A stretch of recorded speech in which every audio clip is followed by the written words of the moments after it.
Adam olsam çat çat yapıyor. Bu yaptığımız değişimde kayış değiştirme. Evet. Yok, D5. D5. Ardalanmış.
Şunlar bunun parçası eskiler değil mi bunlar?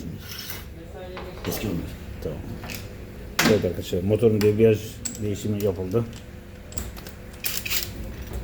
Usta kolay gelsin. Sağ ol, yakışıklı.